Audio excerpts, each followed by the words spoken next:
The reuse of already run interacting sliding parts of piston rings, pistons and cylinder running surface should be done using common sense and expertise. The sealing system is only as effective as its weakest component. It is not practical or even sensible to attempt to recondition an engine by only changing the piston rings. Simply replacing the rings while reusing a worn piston or a worn cylinder liner will not yield the desired results.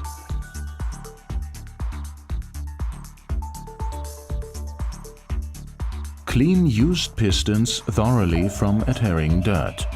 Make sure that the ring grooves are free of carbon and dirt. Use a drill or another suitable tool to clean the oil-draining bores if necessary.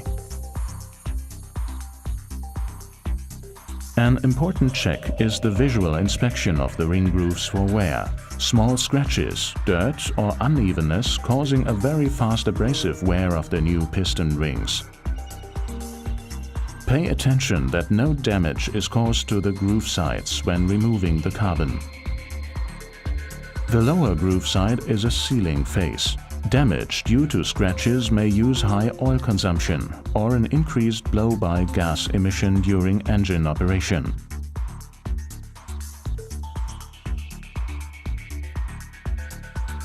Whenever new piston rings are to be fitted on used pistons, the ring height clearance will decide on whether the piston can be reused. The piston ring concerned is inserted into the cleaned ring groove and measured with a feeler gauge.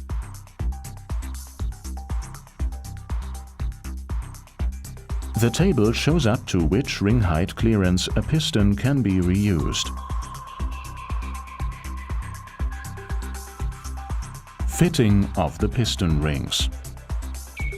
It is essential that piston ring pliers are used for fitting and removing piston rings. Attention!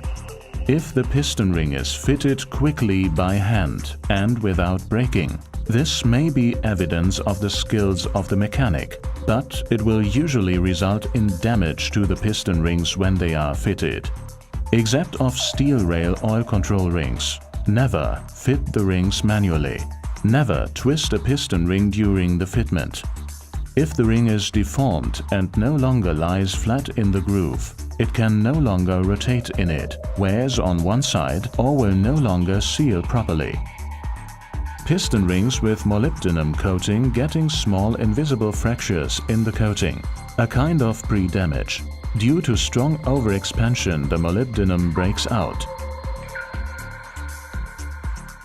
Pay attention to the markings. Top means that this side must face the top, towards the combustion chamber. Check whether the rings can rotate freely in the ring grooves. Check whether the ring disappears completely in the ring groove along its entire circumference. For example, the sliding surface of the ring should not protrude over the piston skirt. This is essential since the ring function is not warranted if there is no groove base clearance, for example, due to an incorrect ring or a carbonized groove base. When mounting two-piece oil control rings, always pay attention to the position of the spiral expander. The ends of the spiral expander must always be opposite the ring joint.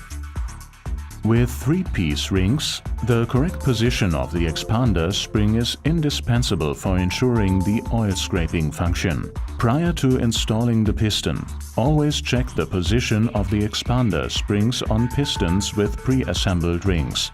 The ends of the springs are in a loose condition. Both color markings on the expander spring ends must be visible. If these are not visible, the spring is overlapping and the ring can consequently not function properly. All ring joints of the three-piece oil control ring, the two steel rails and the expander spring must be mounted with an offset of 120 degrees to their counterparts.